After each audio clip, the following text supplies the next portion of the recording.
We're now obviously looking for a solution on how we could possibly get around this. And it's not that simple. Wow, that's great. And then you are definitely incredibly transparent. Interestingly, the CBDCs, that is the central bank digital currency, are not affected by that at all. The FATF, AMLA, MiCA, CAR, dude, what's up? Yeah, I'm also talking, love, about some pretty funny, wild topics. You know that, however, you unfortunately have to deal with that. Today, we're specifically talking about the travel rules. And what I found out in my several hours of research, I'll deliver to you briefly and concisely in a few minutes. Use the time, get the information. It's absolutely essential. We're not just talking about some Europe-wide thing here. We're talking about an absolutely global issue. Global issue, something that could definitely affect you, in case you're not seeing this information right now. So, I don't want to waste too much time. Let's dive right in. All the info after the intro. Just a quick note at the beginning. I've noticed that many people who watch the videos, they haven't subscribed yet. Yeah. So it costs you little time and little effort. And to put it bluntly, just subscribe. No, jokes aside, I would be really happy, and let's be honest. It could also help you. So in that sense, if you like the video, feel free to leave a like. Should boost the algorithm. And with that, everything has been said. Let's get started. Today's video is brought to you by BitMEX. This exchange has been around since 2014. And if you want to secure a €25 bonus right now, then check out the description. Here's the registration link. With terminology, those folks really managed to completely confuse everyone. In the end, no one can see through it anymore. That's why I'm trying to summarize everything a bit chronologically now, so that in the end, no one can see through it anymore. That's why I'm trying to summarize everything a bit chronologically now. So, everything started with the so-called FATF, Financial Action Task Force. What? This article should be accurate. Comes from the official BaFin website. And here we see, on one hand, the Federal Republic of Germany, which is a member, and it was founded in 1989. Anyone who hasn't just entered the crypto space yesterday should have noticed this. There was crypto back then. Yes, that's absolutely right. However, the reasons why this task force exists, they somehow come to us every 2 weeks in the cosmos. Because it's about an international body for combating and preventing money laundering, terrorist financing, and proliferation financing, which is the latter. I have no idea. But if you know, feel free to write the first two terms in the comments. However, those should be quite familiar to us. Let's jump a bit further into the present. And actually, it's written as MiCAR, sometimes with an R and sometimes without. In the end, the thing is called Markets in Crypto Assets Regulation. So, both spellings are correct. I recently talked about this in 2 videos. I'm linking that for you now. Here, take a quick look at this whole law summarized. As I said, the detailed version in the video will be on the 30th. It will come into effect in December 2024. And one really has to ask oneself the question, has anyone ever thought about what is actually being implemented there? Because now it gets interesting theoretically. MiCA primarily focuses on stablecoins in the first step. By the way, we also noticed this topic with USD Tether, which, by the way, is not prohibited at this point. It can still be used, but not at EU exchanges, so we are definitely operating within the EU space. However, this is aimed at some service providers, whether it's crypto projects, exchanges, etc. I can tell you, with the travel rule, unfortunately, the private transaction-making investor is also affected. That is, and I'll get to that right away. And so let's move directly onto the travel rule. So what is the whole thing that's more or less it? And addition to MiCA, feel free to correct me if you see it differently, but that's how I understood the whole thing. So MiCA is the regulation itself. The travel rules are mainly just for the transaction flow. So that's why we have the travel rules for cryptocurrencies, responsible for the transactions. Well, that's not so great. I mean, of course, they say again that it's not really possible in crypto transactions. And that's totally uncool because we obviously want to know where no, it's really just about money laundering and terrorist financing and so on. We all know that. And that's why we have these travel rules here, basically for different processes. that we do, well, okay, so that's a 4. The crypto exchange is already affected. It's logical that the exchange, payment systems, and crypto ATMs are impacted. For instance, is the one in Mallorca affected too? You can click here for the video where we withdrew money anonymously and discussed crypto funds. Also interesting whether, for example, the one in Mallorca is also affected. From Portopai, feel free to click here for the video where we were able to withdraw money anonymously and talk about crypto funds and so on. However, a key feature comes out here again. And here we have those magical $1,000, although it was written somewhere in MiCA with 1,000 euros, but whatever. Currency difference, almost the same. It's definitely about complete KYC process. Yeah, okay, we theoretically know that from Germany already when you look at the individual exchanges as such. However, what we don't know is that you basically need the recipient wallet address. So, if you want to send money from an unhosted wallet, like to your exchange, to your account. Like, for example, if you want to send from MetaMask, Phantom Wallet, and so on, then you have to specify where this money comes from, right? Like with a name, but I'll get to that in a moment, and that's just crazy. So, for example, it was also explained here, this has apparently been around in this form since September 1st, 2023 in the UK, and it's no longer possible there, September 2023 in the UK. And it's basically no longer possible. That a sum of money over $1,000 is transferred from an unhosted wallet to a crypto exchange. And yes, in case of doubt, it will either just not be allowed. That's still quite friendly. So you might send it back again. Or in the best case, you just freeze the money. Here I've summarized the key points of the travel rule for you. Some points shouldn't be too new for the German citizen at this point. So, for example, the KYC process when you open a wallet on a central exchange. Okay, it's nothing new that you have to submit your ID. That you provide proof of address, that you then have to upload a photo with your ID again. And you know all that. In any case, that it is proven, okay, we already know that much. Then the traceability of transactions. Okay, so now there's, of course, the big question again. Suspicious transactions. When is a transaction suspicious? Okay, can be blocked. Let's just leave it at that. Then, interestingly, this travel rule has apparently existed in Germany since October 2021. So, I'm going to show you some points, for example, at Bitpanda, because they are based in Austria. I've never experienced anything like this before, and I can tell you there are also exchanges involved. They don't have anything to do with the EU at all. But apparently they've come under a bit of pressure there. But okay. And then we come to the next point. Specifically, this interaction between hosted and unhosted wallets. So in plain English, unhosted and hosted wallets. Well, yes, and here we are again at the magical threshold. Here, for example, is the equivalent of 1,000 euros again. So that's nice. Dollar? Euro? What? Nonsense. It's just a few euros here or there. In any case, there has to be some sort of concession and proof provided. Who owns this unhosted wallet? Wow, I really find that impressive. Wow. And folks, it's not about saying, yeah, here I can avoid taxes and be all fancy and stuff. No, it's just about that. Crypto is there so that you can be your own bank, so that no one can interfere with you there. And maybe that's not so well known. Who owns which tokens out there right now?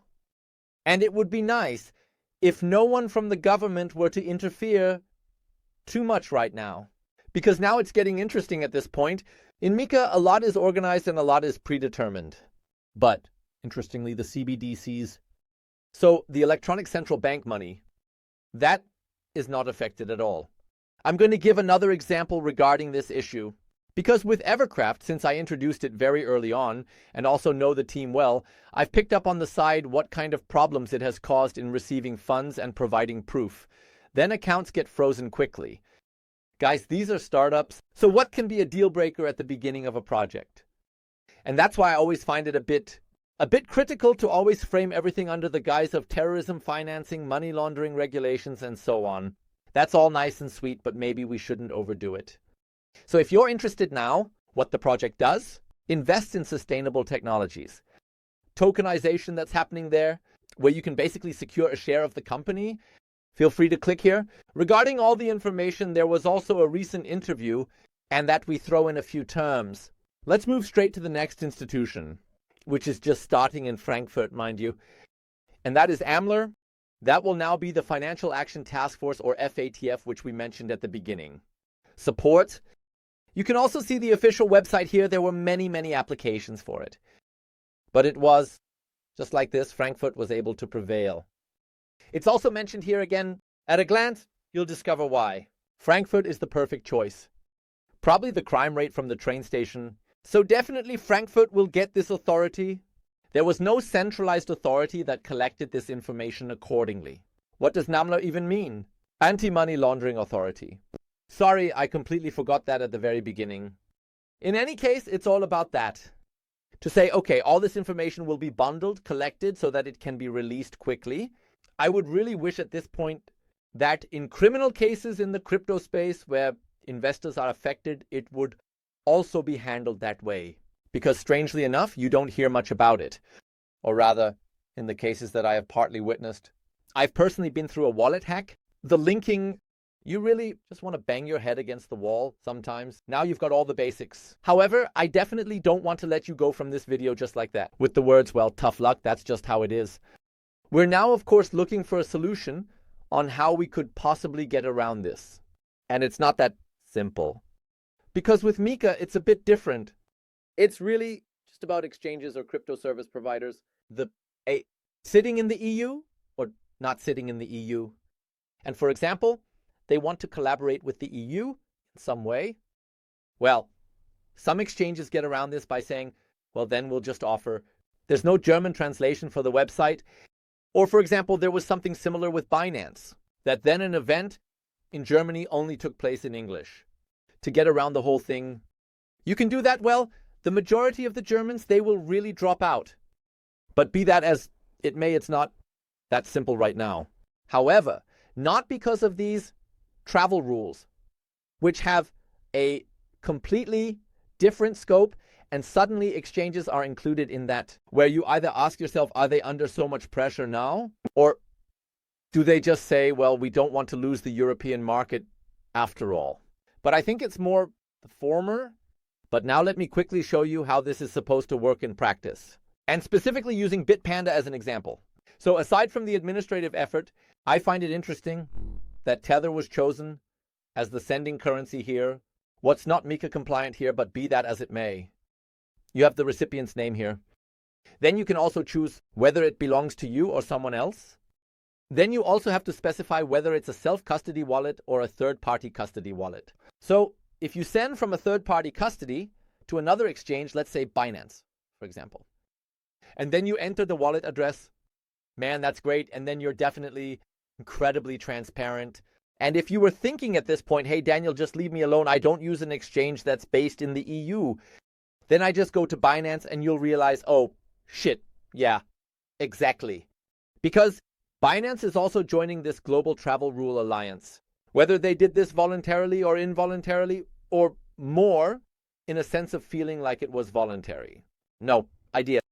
Anyway, the article isn't even that new, and it also contains these rules.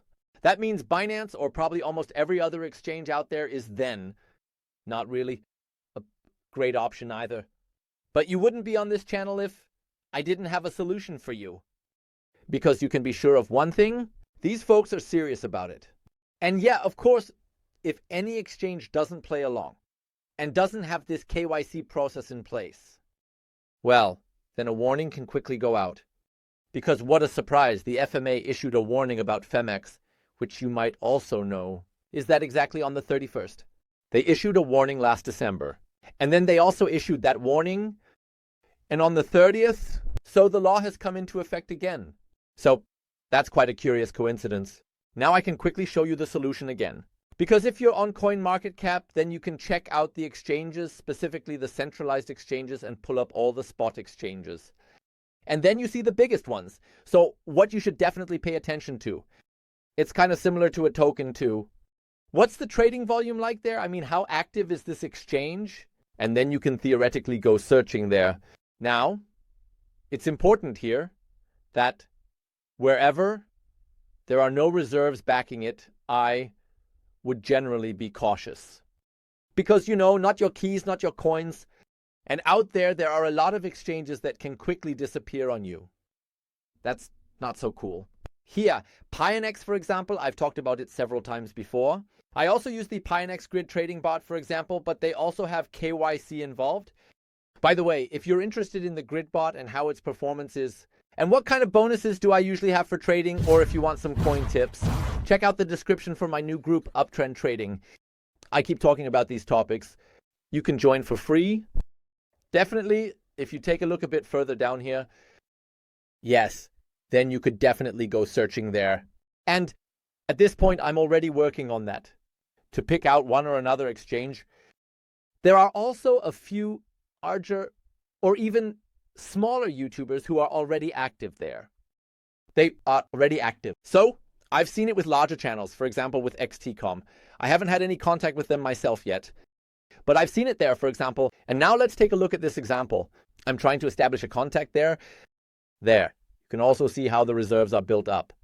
And I find that incredibly important. So basically, I would never leave the largest amounts on an exchange. Always self-hosted.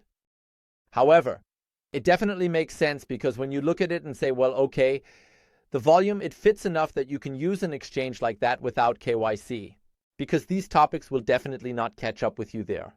It can only happen to the exchange, that they might receive a warning from BaFin or FMA or somewhere else. And just to clarify, this is not about doing anything shady. To avoid any taxes or whatever, it's purely about that. To keep this fundamental idea of crypto alive. To keep it alive.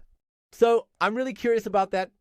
Feel free to write in the comments what you personally think about it.